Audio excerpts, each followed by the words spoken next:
Welcome back to the I Want to Be Like You podcast, the mother-daughter podcast that will make you laugh, make you cry, and probably make you a little bit uncomfortable. The title of this episode is Don't Tell Us to Smile, and we're your hosts, Christina and Piper. Today, we will dive into the always infuriating topic of gender stereotypes. We'll explore how they can affect our lives and relationships, but most importantly, how they affect how we see ourselves. Some typical examples are women should take care of the home, women should be secretaries or work at a daycare, women should be ladylike, while men, on the other hand, should go to work, they shouldn't be nurses or kindergarten teachers, and men should be, quote, macho. Essentially, it all comes down to people that think women are supposed to be soft and caring and nurturing, while men are supposed to be these stone figures that are just there to provide money or shelter, but no comfort. Yeah. Which honestly can be very detrimental to a man as well. Yeah. Because that's why we have these assholes running around that can't express their feelings because they were taught that they shouldn't have them. It's so ridiculous. So we're not going to list statistics that everyone already knows. What Piper and I are going to do is we're going to talk about real world situations that have happened directly to us. There are just some things that you really can't know if you haven't experienced it. We're not going to list those statistics because honestly, the people that do care about this typically already know those statistics, and the people that don't are just going to say they aren't real. That's everyone's favorite thing to do. It's not real. Banks, shut the hell up. I guess he's just going to be part of this episode. Yeah, it's fine. But there have been things that have happened to me all my life. And what's mind-blowing is that you're only 13 and you've experienced things like this. I'm going to be 14 soon. Okay. Well, I'm not going to think about that right now. Oh, okay. But at 13...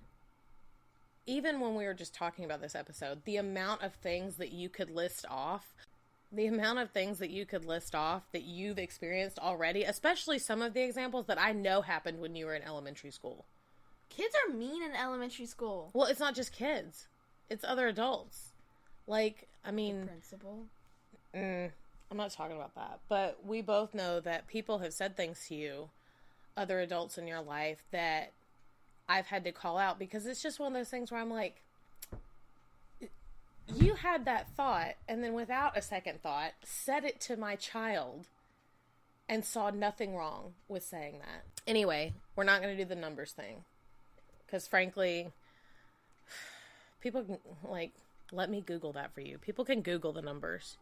I want them to hear about what we've experienced, like you just in the short amount of time that you've been working, you know, in theater and otherwise. And then things that were said to you as a child, like a child, not like a young adult like teenager 5. like now. Yeah, like 5 and 6. It's mind blowing. I mean, I'm glad that now we have that policy of when someone says something, we're like, what a strange thing for you to say to me. Well, like Michael Scott it. Yeah. Be like, explain it to me like I'm 5. Yeah. So, I was in 3rd grade or so when this happened, I think. It was around the time when I got punched in the stomach. Yeah. I was playing dodgeball with these mean little kindergarten kids or whatever. And one of the guys said, "You throw pretty good for a girl." And I said, "You throw pretty good for a guy." And he got a little bit upset with that. I've literally never been so proud. He ended up telling the coach. I know, I remember. Yeah. Are you talking about the same coach that I... Yes. Mm-hmm. Yeah, I cussed that guy out. Go ahead. But no, he was like, I just don't think it'd be appropriate for her to say that to me. When he was the one that said it first. Mm-hmm. So I pretty much just said the same thing, just switched the genders. Oh, sweetheart, the amount of times in life when you can say that, when you can literally be like, if I was a man, this wouldn't have been a thing. Yeah. Which just leads to my favorite. We're going to go ahead and talk about this and get it out of the way. Otherwise, I will spend the next 4 hours talking about this. I run a company, for virtual assistants, and my virtual assistants are all over the world. And I had someone, it is majority women. Now, I will say there have been about 6 men that have worked for me in the time that Cheryl and I have had the company. And I do have to say that 4 out of the 6, which is a pretty good ratio, were great. They were very respectful. That's good. Did their jobs really well. Had absolutely no problem with the fact that I was their boss, including but not limited to my own husband. And Piper. I forgot he works for you. I know. Or worked for yeah. you. And Piper can also vouch for the fact that I don't treat anyone that works for me differently. Everyone is treated the same. And I'm typically one of those bosses that if you mess up, you mess up. Like, let's fix it and move on. Now, if you continue to mess up, that's one thing. Or if you mess up really, really bad and try to deny it, I don't really have respect for that. But David will say that I had a work relationship with him and I have an at-home relationship with him. And when I would come to him and I would say, hey, you messed up on this, you need to fix it, and you need to fix it now, he would just do it. It was really that simple. It wasn't a thing. It wasn't like a big deal. Like, just fix it and then, we'll carry on with our lives. However, there was one guy that I still don't know how he worked for me for like 3 months without putting this together. But when he found out that I was the owner, he literally quit, saying that he wasn't going to work for a woman. That he thought my higher-up boss was a man. Which, one, showed a lack of attention to detail because Cheryl and I are all over the website. So that was one of the 6. The last of the 6, he was with us for a while. And he had actually messed up a lot. But Cheryl and I, we tried to run our company with compassion and caring. And so we made a lot of,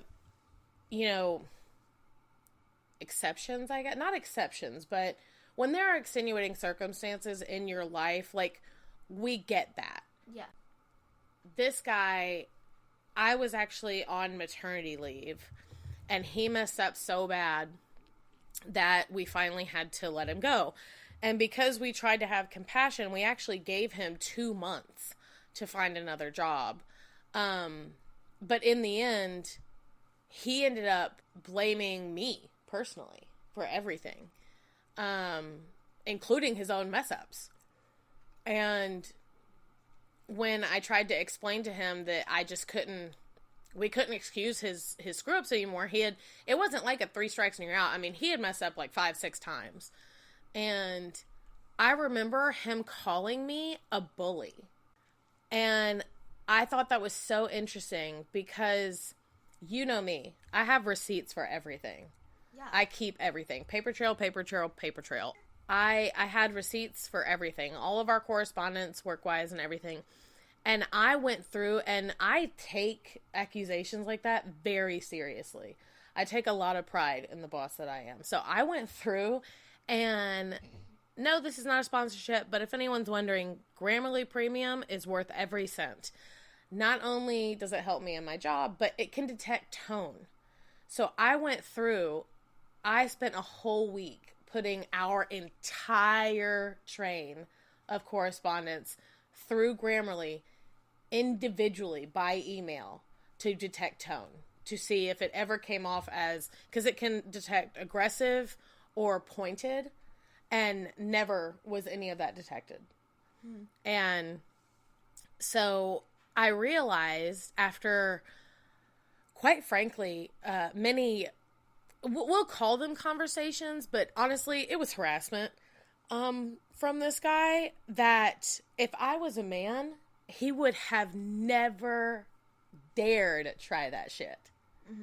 There is a difference between being a bully and being a boss. He did not like that he mansplained almost everything. And despite us realizing that, never once was I like, hey, can you shut your fucking mouth, quit mansplaining shit. I was just like, thanks so much for your input. You know, let's move on to keep things professional. But I think it hurt his little baby ego that we didn't take his advice. Yeah. And it didn't mean that he was stupid or that he was useless. It didn't mean that at all. It just meant that what he was saying was not valid.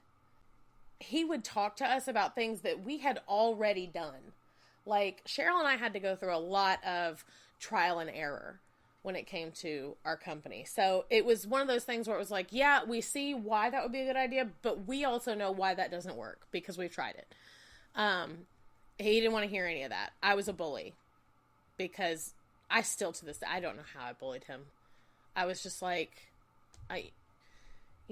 it's not that you're not valuable and that no one cares about you. I mean, any other job you would have been fired a year ago. But it was just, it didn't, it's not that we didn't listen to your advice or your input. It's that it wasn't helpful. Your input wasn't helpful. Yeah. And we never said that because we don't want to be ugly.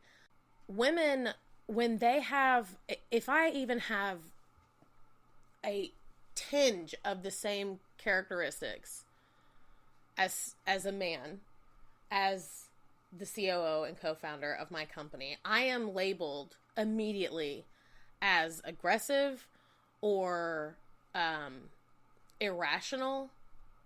Any of the typical words that you hear. Or, oh, he called me sexist too. Which was something you definitely insane. Are not. Yeah, which was insane. Now, I will say he called me sexist because at one point he was harassing me and tearing me down so much that I said, I thought you would just be a man and accept it with grace and move on. And he called me sexist because I said I thought he'd be a man. All I can say about that is I wouldn't change a thing about how I handled the situation, but I probably would switch that phrase to, I thought he would be a woman. And accept it gracefully and move on. Yeah. Like, it's just, yeah. I could literally go on for hours about that, but that was probably the worst situation I've been in, especially recently, having to do with, gender stereotypes. Like, I'm expected to be gentle and meek, and you can't be gentle and meek and run a company. You just can't. Like, you can be caring, and you can be, yourself, and you can genuinely care about your team, but you also have to be strong for your team. Yeah. Something he didn't seem to realize is that it wasn't just about him. And unfortunately for this person, it is only about him. Yeah. I couldn't only think of his delicate feelings. I had 30 plus other people that I was paying that were relying on me. I wasn't going to put his delicate feelings above the well-being of the rest of my team. I just wasn't going to do it. Mm-hmm. It got to the point where I was like, these are the kind of people that are never going to be satisfied. And that's okay. Yeah. Yeah. Like, you hit a certain point where you just can't let it affect who you are. Yeah. And I hope I'm teaching you that. No, you have. You definitely have. Because I don't ever want you to feel like you have to be... Yeah. I don't want it to be one of those things where you feel like you have to be smaller. Or you have to make yourself small in order to get where you want to go. Like, I want you to be you. Perfectly you. So that was probably the worst. But I definitely want to hear more about things you've dealt with. Because I do wonder... I have so much more experience in life than you do. Well, yeah, I know, that's what I'm saying, but you're going to see things I don't. And so I do wonder, you have situations like the dodgeball thing, where you're so young, and you got in the car, and you told me that story so innocently. Like, you were just telling me. Yeah. Because, you had gotten in trouble, which, seriously, that gym teacher can kiss my ass. But you're literally just talking to me, telling me this story like it's nothing, because to you and in your mind, you didn't say anything wrong, and you're what, 6? You were 5, 6? 7.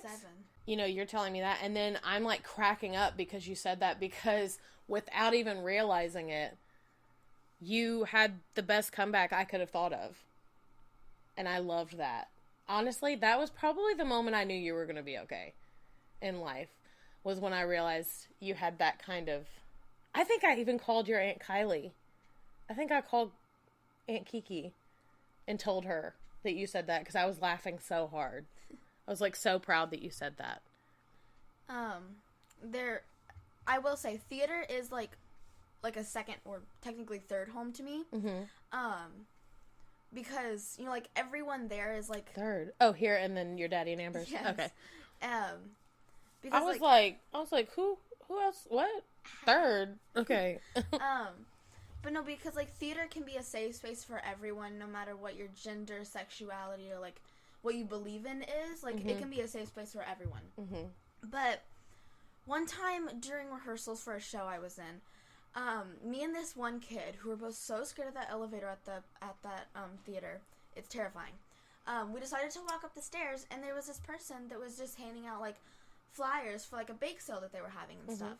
And so I was like, oh, this is so cool. And they were like, thank you. And the kid that was next to me was like, why would you be baking? And the person that was talking to us was a guy. And so they were like, because I like to bake and it's a lot of fun. It's the person doing the bake sale was, okay. Yeah, and they were like, and it's kind of like an outlet for me. And the kid that was with me was like, but you're a guy. Women are supposed to. I have a friend that uses baking as an outlet. But specifically breads. Oh. Because you gotta, like, knead the dough. Yeah. I think I saw her actually make bread once, and I was like, okay, I'm not fucking with her. Like, she was beating the hell out of that. But no, he was like, women should be the one that cook and stuff, not men. And they were like, well, that's not necessarily true. People can do whatever they want, no matter what your gender is. Yeah. And the kid was like, I don't think that's true. That's not how I was raised. And the person was like, that might not have been how you were raised. Were they little? Was the kid little? Mom, he's my age. Oh, okay, I can't. All right. But this was last year, so it was like 12. And he was like, well, that's not how I was raised. And the person was like, that might not have been how you were raised, but I wasn't raised in the most accepting family. But, like, I just had to teach myself, like, you can be whatever you want, do whatever you want, no matter what. And the kid was like, I don't think that's entirely true. Like I just said, you can't do things that women are supposed to do in the workplace. Oh, my God. And so he was like, well, we all have our different opinions, and I'm trying to respect you, but you're not really respecting me. Yeah. And he was like, you should be respecting me, because I'm smaller, and you're supposed to. Okay, so that must have been really unsettling for them, too, because you said this was at the theater. Yes. Okay, so they're literally in what should be one of the safest spaces for them. Yes. And they're encountering this. Yeah. And I'm sorry, I don't care how it sounds. If you're involved in theater and you're not accepting, you're going to be the odd man out. Yeah. You know what I'm saying? Like, you know what? Kudos to them, because I would have just lost my shit. I'm not going to lie. Like, I would have had absolutely no tact whatsoever, and I'm working on that. But, like... Yeah, and then they try to do it, like, with, someone else last year, too. Which we still know. They were like, you can't do that. That's what women are supposed to do. And they were like, okay, look, I've heard you did this with someone else. Yeah. Please respect me and I'll respect you. But if you don't respect me, I won't respect you. Yeah. And it was like an adult telling that to a kid. And so the kid was kind of like, oh, they have, like, somewhat of an authority over me because they're supposed to be watching me. Yeah. Well, not only that, but just respecting other people in general. Yeah. And, of course, we'll get more into that when we have our show that's fully about identity. But when it comes to, like, gender stereotypes, you know, I actually know quite a few women that do want that, quote, traditional lifestyle. They want to be stay-at-home moms. They love to cook the dinner. And you know I love to cook. I ain't got no problem with that. I work with a food blogger. Like, you know, but they they want to stay home and they want to cook and they want to take care of the kids. And I think that's amazing. And quite frankly, women that put their all into their family, like that takes some serious unconditional love and commitment. Yeah. You know, so I've got nothing but respect for that. And if they want that, that's amazing. Like I just want people to do what they want. And so it's one of those things where it does go back to what I teach you all the time, which is you don't have to understand it, but you do have to respect it. Except when it comes to someone else's beliefs preventing another group from being who they are. Yeah. Like that's something else entirely that we'll get more into later on. Yeah. But I love that you have theater. I feel like theater has really brought you out of your shell. I feel like you've learned so much from the people that are around you. And that's what I want. Like, that's something else I've kind of noticed about gender stereotypes. It seems to be a lot of the kids that believe things like that, they also have parents that I don't want to say don't want them to experience the world, but they don't want someone else teaching anything other than what they're teaching. Yeah.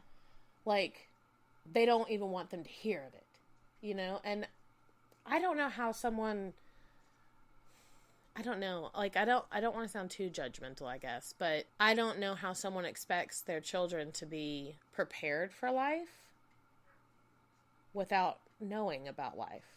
Yeah. Do you know what I'm saying? Yeah. I have always taught you that, you know, how someone else identifies or who they love or what they want to do for a living, that is not your concern. Yeah.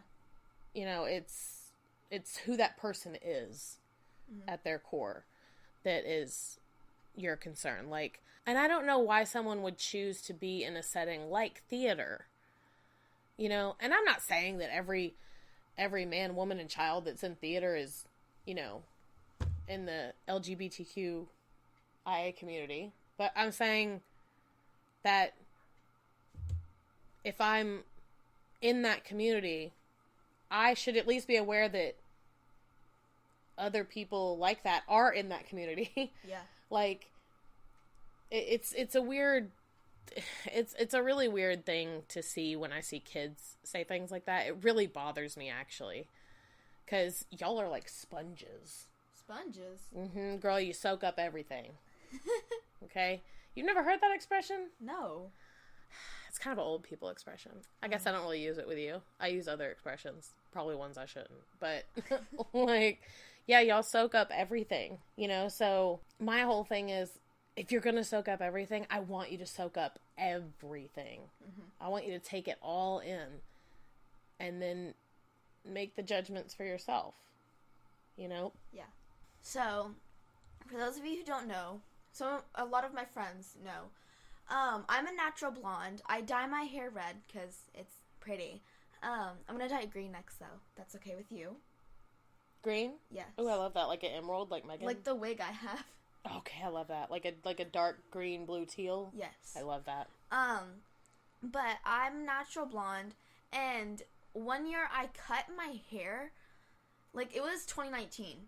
I, like, cut my hair to, like, the top of my ears and got an undershave and, like, styled it a certain way to where it didn't look like a bowl cut, if you know Honestly, what I mean. y'all, it was so cute. She looked like a tiny Princess Di. It was so pretty. I was obsessed.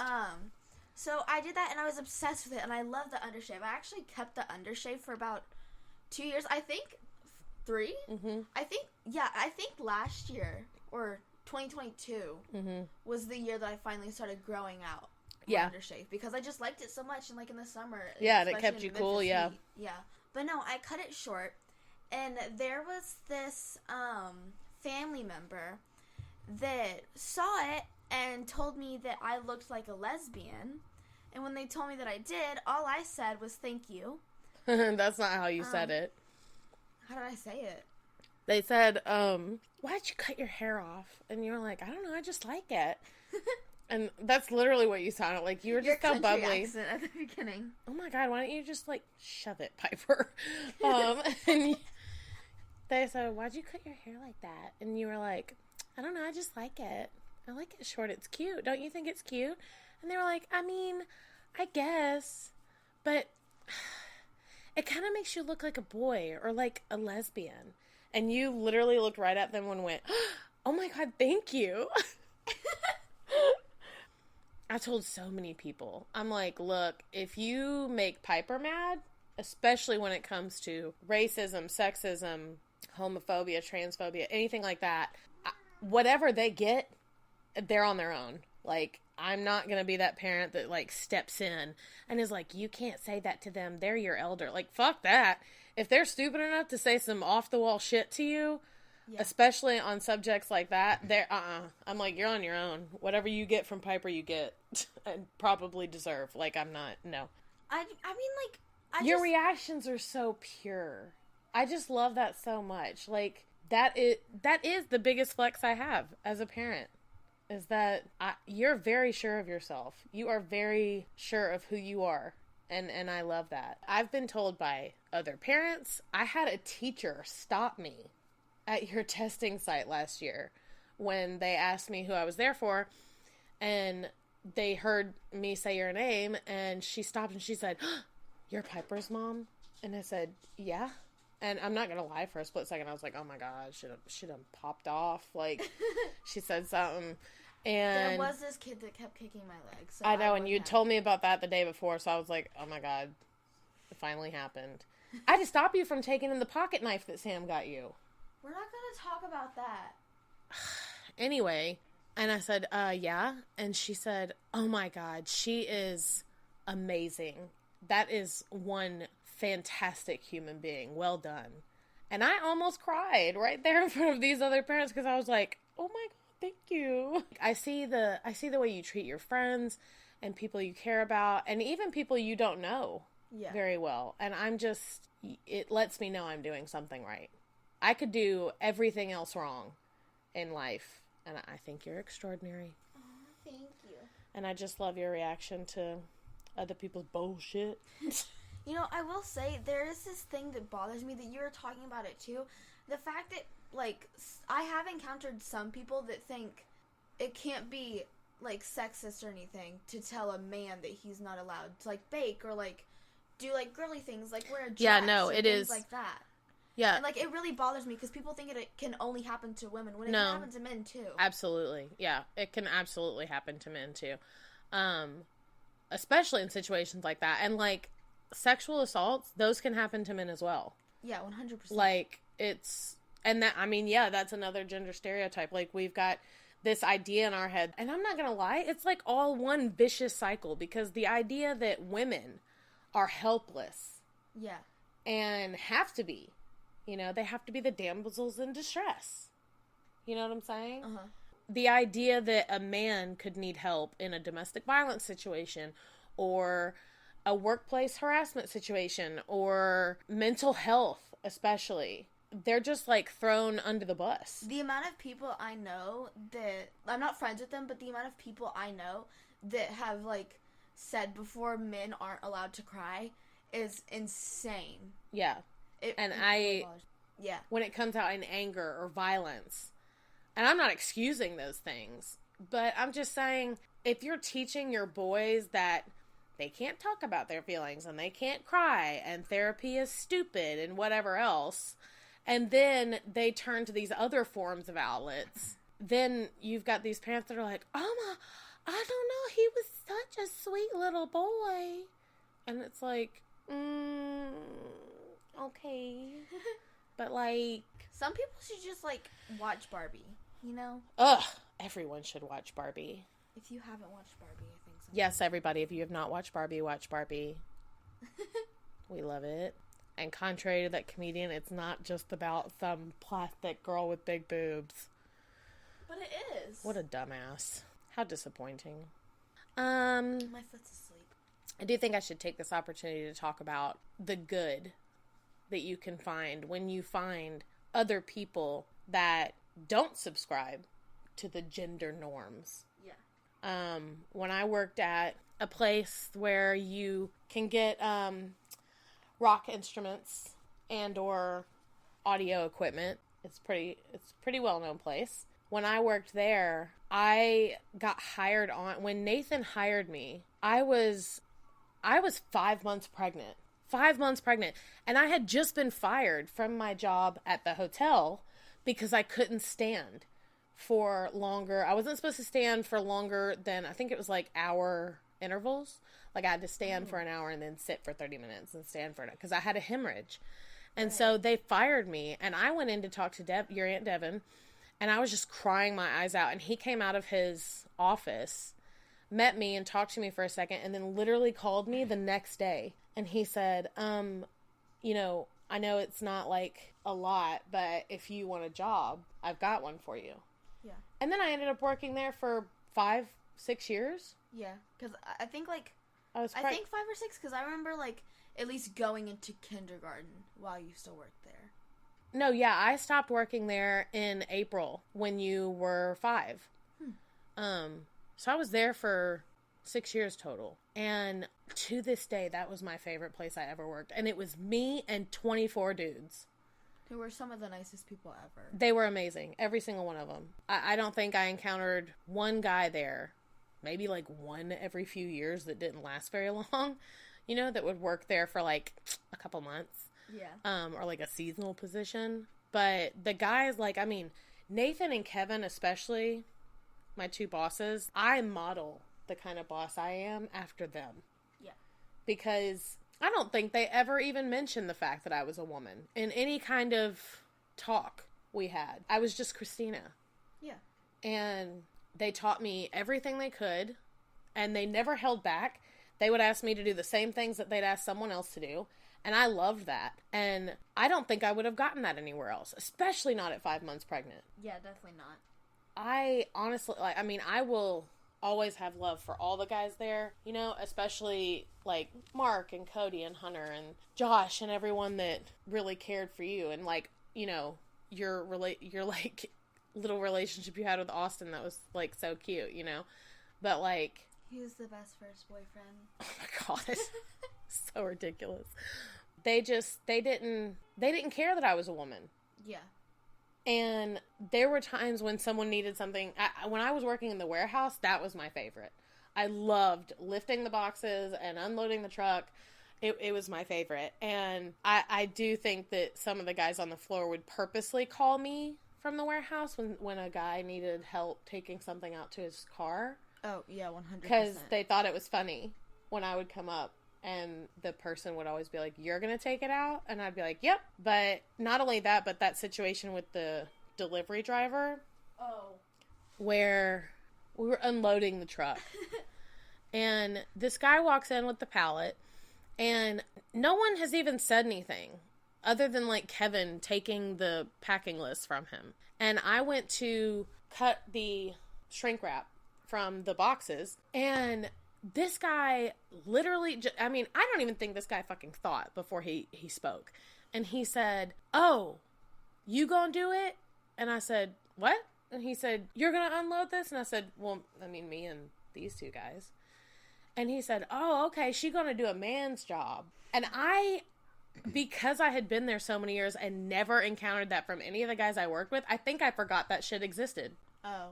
Because the guys that I worked with would never fucking dare say that shit to me. I went, "What?" And I gotta tell you, that guy obviously at least had a pair on him, because I'm standing there with a box cutter. Yeah. That's a good way to get cut. And he said, "She gonna do a man's job? She better get back in that kitchen and bake that cake." That's what he said.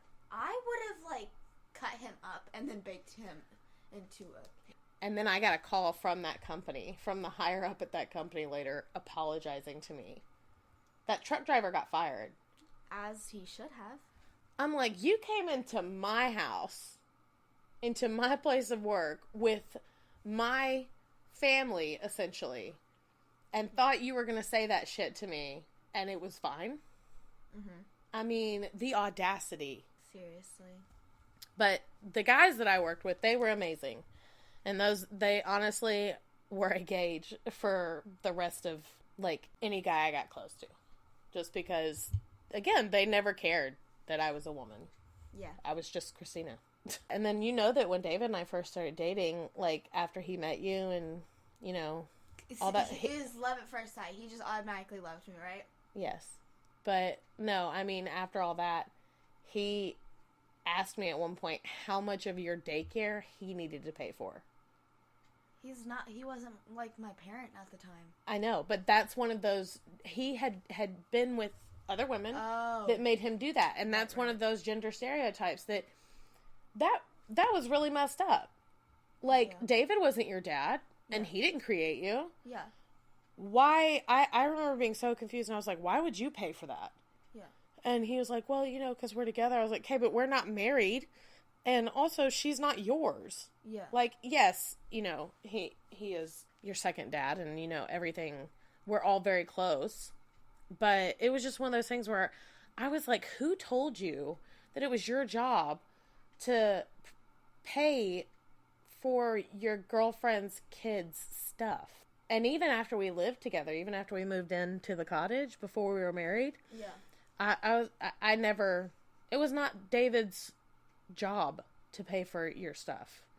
Like, he would buy you things because he loved you. Yeah. And he'd take you shopping and get you and, clothes. Like, the bond with, like, D&D and stuff. Yeah, and y'all would go and y'all would have, like, y'all go to the movies or go get ice cream or whatever it was. Or he'd take... Or something. Yeah, or he'd take you to get comics or books at Novel. Yeah. Or he'd, buy you clothes at Target or whatever. But when it came to things like... When it came to, like, your daycare or, like, fees that you had to have for school or like fundraisers that you would do for school, like, that wasn't, someone had instilled in David that as the man in the house, it was his job to take care of those things. And I honestly can't imagine the kind of stress that did put him under when, a year before that he didn't have a kid.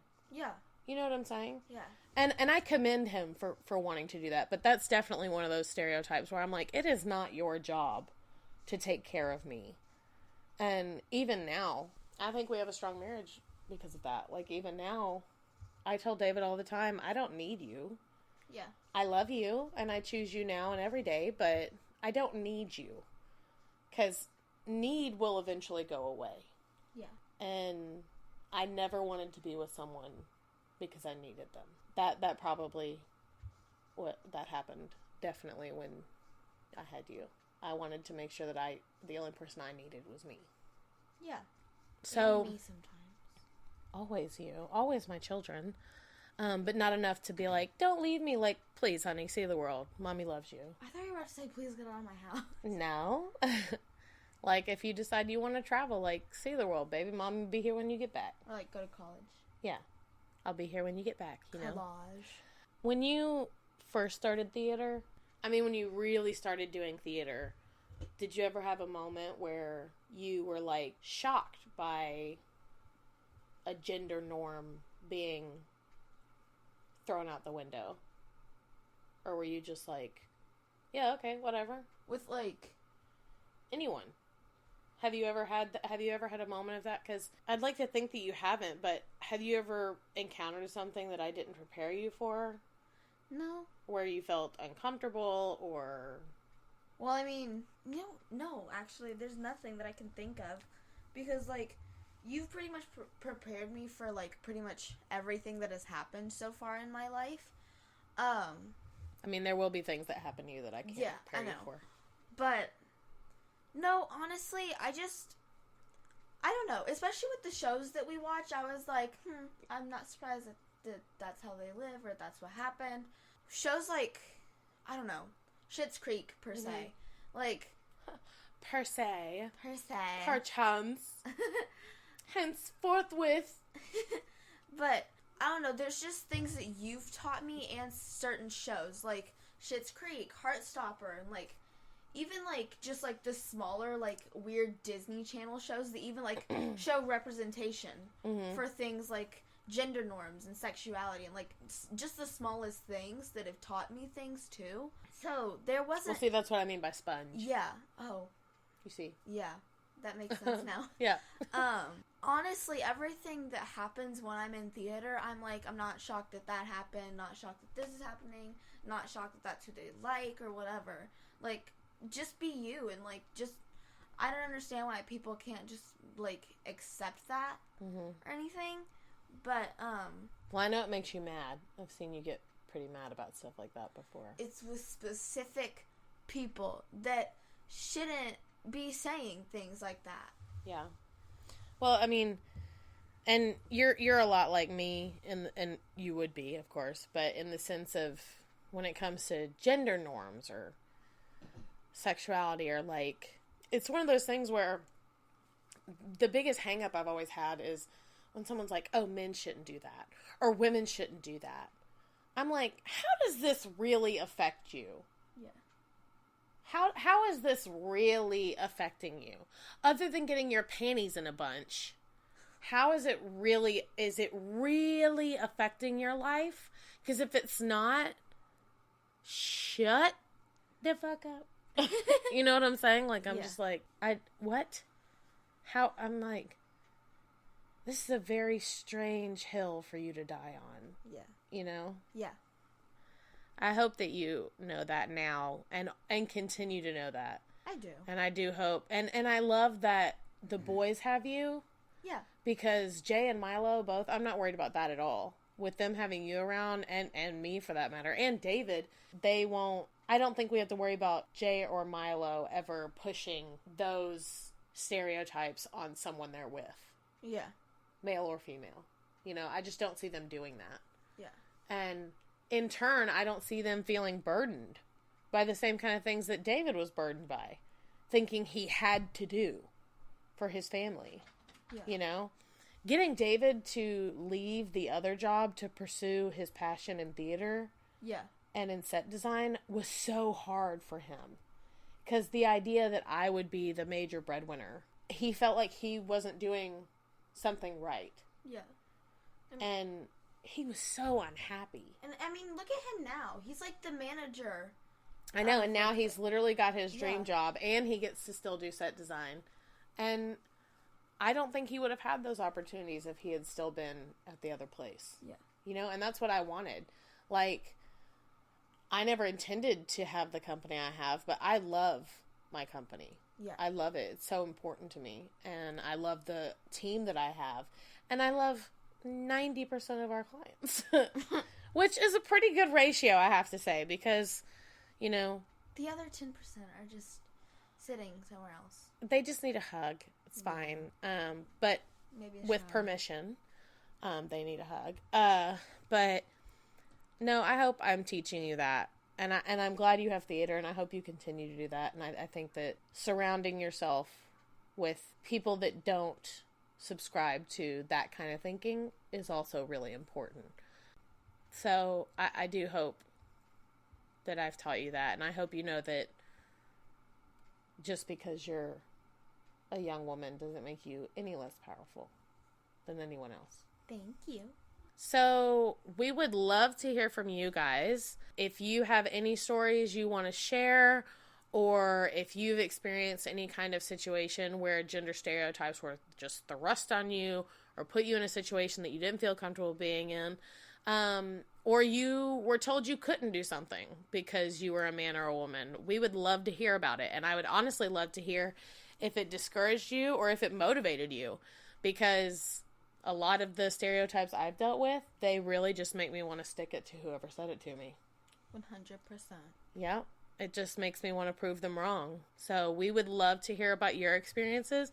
If you'd like to share anything with us, you can reach us at Christina@iwannabelikeyou.com. Next week we have There Are Plenty of Fish in the Sea, where we explore my decision to become a pescatarian. The reason why I decided to become will probably surprise you and think I'm crazy.